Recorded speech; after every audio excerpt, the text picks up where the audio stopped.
സിനിമയെ സ്നേഹിക്കുന്നവരുടെ മനസ്സിൽ ഇന്നും ഉണങ്ങാത്ത മുറിവാണ് കലാഭവൻ മണിയുടെ നമ്മുടെ മണിച്ചേട്ടന്റെ അകാല മരണം. സിനിമാ താരമായിരിക്കുമ്പോൾ തന്നെ അത് ഞങ്ങളുടെ കുടുംബത്തിലെ ഒരാൾ തന്നെയാണ് എന്ന് ആസ്വാദകർക്ക് തോന്നുന്ന അഭിനേതാക്കൾ അപൂർവമായിട്ടേ ഉള്ളൂ. മലയാളികളെ സംബന്ധിച്ച് ആ വിശേഷണത്തിന് അർഹനായിരുന്നു കലാഭവൻ മണി. അതുകൊണ്ട് തന്നെയാണ് ഇന്നും അദ്ദേഹത്തിന്റെ വേർപാട് മലയാളികൾക്ക് സങ്കടമായി നിൽക്കുന്നത്.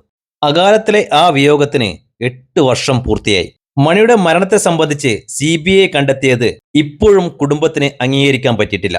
കലാഭവൻ മണിയുടെ മരണത്തിൽ ദുരൂഹതയൊന്നുമില്ലെന്നും കരൾ രോഗമാണ് കാരണമെന്നും CBI കണ്ടെത്തിയിരുന്നു. വയറ്റിൽ കണ്ടെത്തിയ വിഷാംശം മദ്യത്തിൽ നിന്നുള്ളതാണെന്ന് CBI കൊടുത്ത റിപ്പോർട്ടിലുണ്ട്. എന്നാൽ ഇത് ഒരിക്കലും വിശ്വസിക്കാനാകില്ലെന്നാണ് ഇപ്പോഴും കുടുംബത്തിന്റെ നിലപാട്. ഇപ്പോഴിതാ കലാഭവൻ മണിയുടെ മരണത്തിന് പിന്നിലെ യാഥാർത്ഥ്യം വെളിപ്പെടുത്തി അന്വേഷണ ഉദ്യോഗസ്ഥൻ അടുത്തിടെ പറഞ്ഞ ചില കാര്യങ്ങൾ ഇപ്പോൾ ചർച്ചയാവുകയാണ്. മണിയുടെ ശരീരത്തിൽ നിന്ന് കണ്ടെത്തിയ മീഥേൻ ആൽക്കഹോളിന്റെയും കീടനാശിനിയുടെയും സാന്നിധ്യം മണിയുടെ മരണത്തെ സംഭവിച്ച് ഏറെ ദുരൂഹത സൃഷ്ടിച്ചിരുന്നു. ഇത് സംബന്ധിച്ച് അന്വേഷണ ഉദ്യോഗസ്ഥനായ PN ഉണ്ണിരാജൻ IPS സഫാരി ചാനലിന് കൊടുത്ത അഭിമുഖത്തിൽ വെളിപ്പെടുത്തിയ ചില കാര്യങ്ങളാണ് മണിയുടെ ആരാധകർക്കിടയിൽ ഇപ്പോഴും ചർച്ചയാകുന്നത്. മണിയുടെ ബ്ലഡ് ടെസ്റ്റ് റിപ്പോർട്ടിൽ നിന്ന് കിട്ടിയത് മീഥേൽ ആൽക്കഹോളിന്റെ അംശം രക്തത്തിലുണ്ടെന്നാണ്. സാധാരണ മദ്യപിക്കുമ്പോൾ ഈഥേൽ ആൽക്കഹോളാണ് കാണാറുള്ളത്.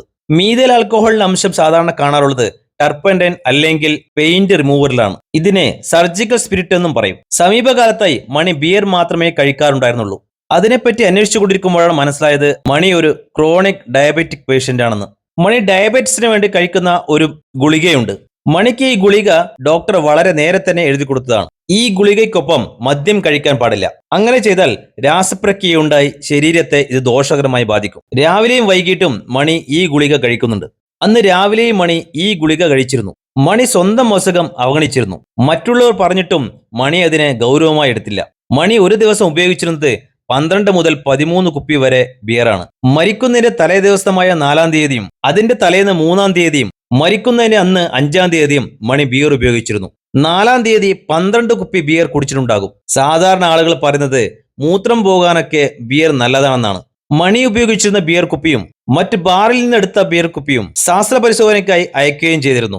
അതിൽ മീഥേൽ ആൽക്കഹോളിന്റെ അംശം കണ്ടെത്തിയിരുന്നു. ബിയറിൽ മീഥേൽ ആൽക്കഹോളിന്റെ ചെറിയൊരു അംശം ഉണ്ടെന്നുള്ളത് സത്യമാണ്. പക്ഷേ ഒരുപാട് ബിയർ കഴിക്കുമ്പോൾ മീഥേൽ ആൽക്കഹോളിന്റെ അളവ് നമ്മുടെ ശരീരത്തിൽ കൂടുകയാണ് ചെയ്യുന്നത്. മണിയുടെ കാര്യത്തിലും ഇതാണ് സംഭവിച്ചത്. പ്രത്യേകിച്ച് മണി ഒരു ലിവർ സിറോസിസ് രോഗിയാകുമ്പോൾ ഇത് പെട്ടെന്ന് ട്രിഗർ ചെയ്യും. മണിയുടെ കാര്യത്തിൽ സംഭവിച്ചത് ബിയർ കൂടുതൽ കഴിച്ചതുകൊണ്ടുണ്ടായ മീഥേൽ ആൽക്കഹോളിന്റെ കണ്ടന്റ് കൂടിയത് കൊണ്ടുള്ള മരണമാണെന്നാണ് PN ഉണ്ണിരാജൻ IPS പറഞ്ഞത്.